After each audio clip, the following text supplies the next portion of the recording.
नमस्कार मंडळी. तर आज आम्ही चाललेलो आहोत. इशूची हेअर कटची अपॉइंटमेंट होती. मागच्या वीकमध्ये आम्ही 14 तारखेला घेतली होती आणि आज 24 तारीख आहे. तर आम्हाला 24 तारखेची तिची अपॉइंटमेंट भेटली होती.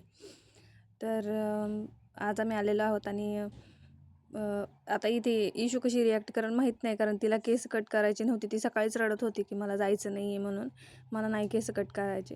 आणि इथं आल्यानंतर तिने गोंधळ घातलाच. ती एकटी काही बसली नाही, पण नंतर मग तिला मी माझ्या मांडीवर घेऊन बसले. मग ती खुश झाली जरा आणि तिने केस कट करून दिली तिची. तर आता तुम्ही पाहू शकता की ती कशी रिॲक्ट करते आहे किंवा कशी हसते आहे ते. नंतर केस कट केल्यानंतर ती एवढी खुश झाली तिची केस पाहून. तिला खूप आवडली तिची कटिंग. आजच्या व्हिडिओमधून मला तुमच्याबरोबर आजचा हा एक अनुभव शेअर करता आला की केस कटिंग करण्यासाठी आम्हाला 10 दिवस थांबावं लागलं, वेट करावं लागलं. तर आजच्या पुरतं एवढंच. भेटूयात आपण नेक्स्ट व्लॉगमध्ये.